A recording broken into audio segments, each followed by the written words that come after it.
മൂന്ന് പേരോടും ചോദിക്കുക, 3 നേതാക്കന്മാരോടും ചോദിക്കുക.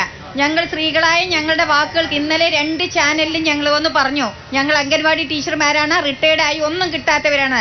3 പേര് ഉത്തരം പറയും. ഞങ്ങൾ എന്ത് ചെയ്യണം? ഞങ്ങളുടെ ക്ഷേമനിധി പൈസ എവിടെ? ഞങ്ങൾ എങ്ങനെ ജീവിക്കും? നിങ്ങൾ അതിന് 3 പേര് ഉത്തരം തന്നേ ഞങ്ങൾ ഇവിടുന്ന് പോകും.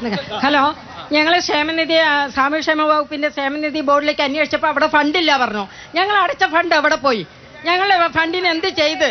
ഞങ്ങൾ 1.5 വർഷമായി ഞങ്ങൾ ഈ ഇതിന്റെ പിന്നാലെ നടന്നുകൊണ്ടിരിക്കുകയാണ്. ഞങ്ങൾക്ക് ഇതിന്റെ ഉത്തരം കിട്ടണം, ഞങ്ങൾക്ക് ജീവിക്കണം. ഇന്നിപ്പോ തരൂര് പഞ്ചായത്തിൽ ഒരു അംഗൻവാടി ടീച്ചർ ഓഫീസിൽ പോയിട്ട് പൈസ ചോദിച്ചപ്പോൾ ഇല്ല എന്ന് പറഞ്ഞിട്ട് അവർ ആത്മഹത്യ ചെയ്തിരിക്കണം.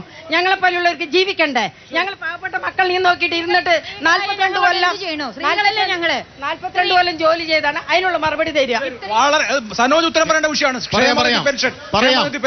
ഇവിടെ കേരളത്തിലെ ക്ഷേമനിധി ആനുകൂല്യങ്ങൾ മുടക്കാൻ വേണ്ടി, കേരളത്തിലെ പാവപ്പെട്ട ജനങ്ങൾക്ക് കൊടുക്കുന്ന പല പദ്ധതികളും അട്ടിമറിക്കാൻ വേണ്ടി കേന്ദ്ര ഗവൺമെന്റ് വല്ലാത്ത നിലയിൽ ഇടപെട്ടുകൊണ്ടിരിക്കുകയാണ്. പറയട്ടെ സുഹൃത്തെ, പറയട്ടെ. ഇവിടെ വയനാട് ദുരന്തമുണ്ടായിട്ട് 1 രൂപ പോലും കേന്ദ്ര ഗവൺമെന്റ് ഇങ്ങോട്ട് കൊടുത്തോ? വയനാട് ദുരന്തത്തിന്റെ ഭാഗമായി പറയട്ടെ കൊടുത്തില്ല. അപ്പൊ കേരളത്തോട് അങ്ങേയറ്റം വിരോധം കലർന്ന സമീപനമാണ് സ്വീകരിക്കുന്നത്. 70,000-ൽ കൂടുതൽ കോടി രൂപ കേന്ദ്ര ഗവൺമെന്റ് സംസ്ഥാനത്തിന് അർഹമായ നികുതി വിഹിതം ഉൾപ്പെടെ തടഞ്ഞുവെച്ചപ്പോ ഞങ്ങൾ ഡൽഹിയിൽ പോയി സമരം നടത്തി, സുപ്രീം കോടതിയിൽ പോയി നിയമപോരാട്ടം നടത്തി. ആ നിയമപോരാട്ടത്തെ അനുകൂലിക്കാൻ, കേരളത്തിന് വേണ്ടി വാദിക്കാൻ കോൺഗ്രസിന്റെ വക്താക്കൾ, കോൺഗ്രസിന്റെ ഉത്തരവാദിത്തപ്പെട്ട എംപിമാർ, കോൺഗ്രസിന്റെ നേതൃത്വം ഈ കേരളീയ ജനതയെ സഹായിക്കാൻ ആവശ്യമായ നിലപാടുകൾ സ്വീകരിച്ചില്ല. ആ സമരത്തെ ഉൾപ്പെടെ തള്ളിപ്പറയുന്ന നിലപാടാണ് സ്വീകരിച്ചത്.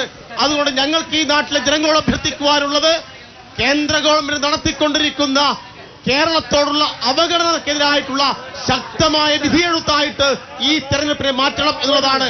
ഞങ്ങളാണ് 400 രൂപയുള്ള പെൻഷൻ 1600 രൂപയാക്കി ഉയർത്തിയത്. 400-ൽ നിന്ന് 1600 രൂപയാക്കി ഇവിടെയുള്ള പെൻഷൻ ഉയർത്തിയിട്ടുണ്ട്. ഇനിയും 2000 രൂപയാക്കി ഉയർത്തണം എന്നാണ് ഞങ്ങളുടെ ആഗ്രഹം. ഞങ്ങളുടെ പ്രകടന പത്രികയിൽ ആ കാര്യങ്ങൾ പറഞ്ഞിട്ടുണ്ട്.